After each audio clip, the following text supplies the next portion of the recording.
Wow, I was actually shocked to see this. It seems like since the SPLC has fired one of their founders, the gates are crashing down. We have this story from the Daily Caller, which is actually just highlighting a portion of, like, kind of an expose from the New Yorker, the reckoning of Morris Dees and the Southern Poverty Law Center. And apparently, I believe this is written by a staff member. We'll jump to this one following this, but this is the important part of that story. So Daily Caller essentially pulled out what I would say is one of the more relevant aspects. Highly profitable scam. Southern Poverty Law Center ripping off donors, former staffer says. Whoa, that's huge. The Southern Poverty Law Center is a highly profitable scam that never lived up to its values it espoused, according to a former SPLC staffer, Bob Moser. New York Magazine on Thursday published a scathing essay from Moser, now a Rolling Stone reporter, accusing the left-wing nonprofit of ripping off donors while turning a blind eye to sexual harassment and racial discrimination within its own ranks. The SPLC fired co-founder Morris Dees on March 13th over unspecified conduct issues. The SPLC announced Dees' firing after roughly 24 SPLC employees previously signed a letter to the organization's leadership expressing their alarm at allegations of mistreatment, sexual harassment, gender discrimination, and racism, the LA Times reported. Whoa. Co-founder Morris Dees was fired for being racist? The Southern Poverty Law Center? Their co-founder was racist? Interesting. What's going on, SPLC? How is it that you are tracking racists and hate while you just had to fire your co-founder from 24 employees complaining about him being racist? Let's try this again. An organization is founded by a guy who's a racist, and he claims to be tracking racists. I'm going to go ahead and say grift. Person's probably not really sincere about what they're working on. The firing of Dees has flushed up all the uncomfortable questions again. Were we complicit by taking our paychecks and staying silent in ripping off donors on behalf of an organization that never lived up to the values it espoused? Did we enable racial discrimination and sexual harassment by failing to speak out? You did. And hate and violence and extremism? Moser asked in his article. One of Moser's former colleagues answered in the affirmative. Of course we did, she told Moser. It's shameful, but when you're there, you kind of end up accepting things. I never even considered speaking out when things happened to me. It doesn't feel good to recognize that. I was so into the work and so motivated by it, I kind of shrugged off what was going on. Oh, well, I think the only thing we can do at this point is say that the SPLC is a hate group. I mean, they're co-founded by a racist who has complaints from their staff. Sounds like a racist hate group to me. The SPLC, which is known to label pedestrian conservative organizations as hate groups, is a key resource for Amazon, Google, and other tech companies in policing hate speech. Let me tell you a story. Why? Why do I dislike the identitarians? The reason the left-wing identitarianism, like SPLC, in my opinion, is so dangerous is because time and time again, it is proven they're racist. It is proven they're sexist. How many male feminists are outed as harassers and assaulters and rapists, etc.? How many videos do we have to see of Antifa bashing innocent people? Right? Because there's 5 or 6 in the past year or some nonsense. A progressive was bashed over the head with a club. An old woman was dragged across the ground in Boston for having an American flag. How many videos of Antifa shouting racial slurs? They do it all the time in Portland. They yelled racial slurs at police, and they yelled racial slurs at right-wing protesters while they were counter-protesting. I've seen them yell racial slurs in Los Angeles. When I see these people who claim to not be racist, time and time again, invariably, it turns out they are. They are. And I'm not talking about their, I'm not talking about like the general definition of racism. I'm talking about their definition of racism by their own standard. If we go by their idea of prejudice plus power, they're literally racist. White Antifa types screaming the N-word. I'm sorry. That's your own definition of racism. I'm not even making that up. That was Portland. That actually happened. And it was covered by the Oregonian because they were screaming it at police officers and saying horrifying things to them about like, I don't even want to repeat what they were saying, how psychotic and offensive and racist it was. So now we have the SPLC. And it turns out that staff members at the SPLC knew full well that their co-founder was racist and sexist. So why, for the love of God, would anyone take their word for it? I want to stress something.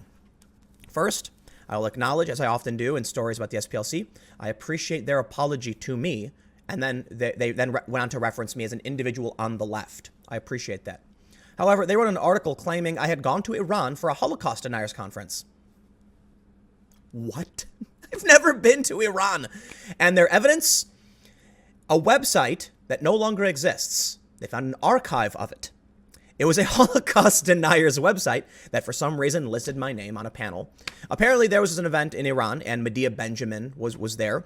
I was not an attendee, nor did I ever go to Iran. It's ridiculous and absurd. But that's what the SPLC wrote. They had to delete that article and several others. I'm baffled that anyone would dare take the word of, it's a nonprofit. It's not like they have any real legal authority, whose staff members knew full well what they were doing. Here I am. I grew up in a relatively mixed race neighborhood. I didn't experience this weird far left racism. Most of the racism we saw was from white supremacists. And then it wasn't until I actually went to Occupy Wall Street that I saw full well how racist these progressive left-wing individuals were. And it was kind of a shock to me because they were racist to me. It was I was like, whoa, you guys are supposed to be the anti-racists. No, full-blown racists. Now you look at the SPLC, which is supposed to be like the pinnacle bastion of combating hate. It turns out their staff knew. Yeah, not surprising. According to, did I skip anything? I did. Oh, no, okay, I didn't. According to Moser, SPLC employees were aware that donors were being misled about their mission. He described the guilt you couldn't help feeling about the legions of donors who believed that their money was being used faithfully and well to do the Lord's work in the heart of Dixie. We were part of the con, and we knew it.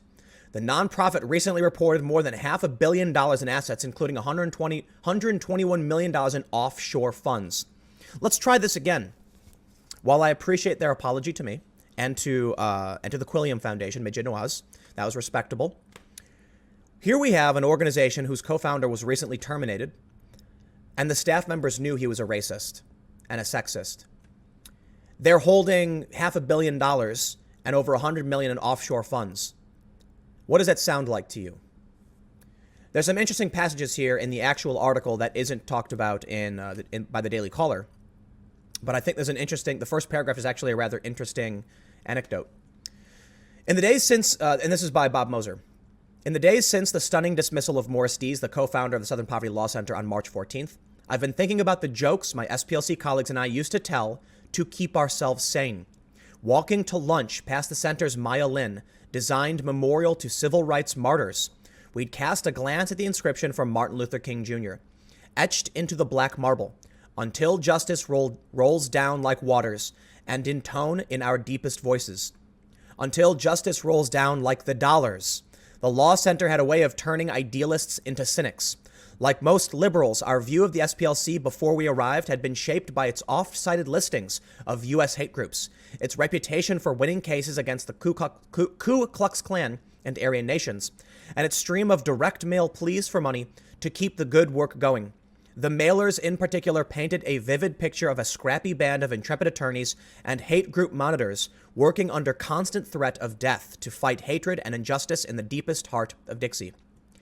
When the SPLC hired me as a writer in 2001, I figured I knew what to expect. Long hours working with humble resources and a highly diverse bunch of super dedicated colleagues.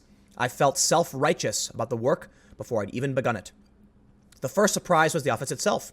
On a hill in downtown Montgomery, down the street from both Jefferson Davis Confederate White House and the Dexter Avenue Baptist Church, where MLK preached and organized, the center had recently built a massive modernist glass and steel structure that the social critic James Howard Kunstler would later liken to a Darth Vader building that made social justice look despotic. Wow.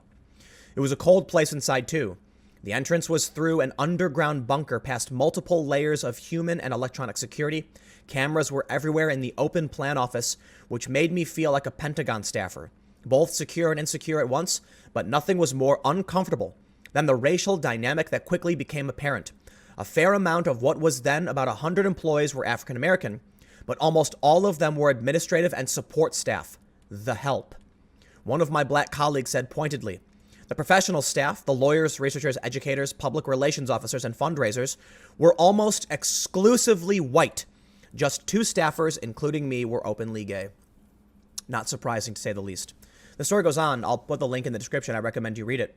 But the lesson that I've learned over and over again, and when you see these stories, let me just wrap up one last time to reiterate. The co-founder was a racist, sexist bigot.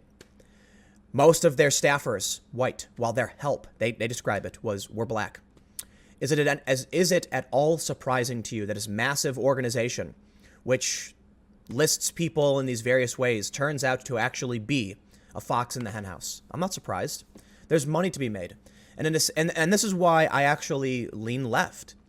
I had a discussion with some Trump supporters. They said they believed private businesses should be allowed to do whatever they want, yada, yada. And I said, in my opinion, physical, manipulative, and coercive force are not acceptable in business practices.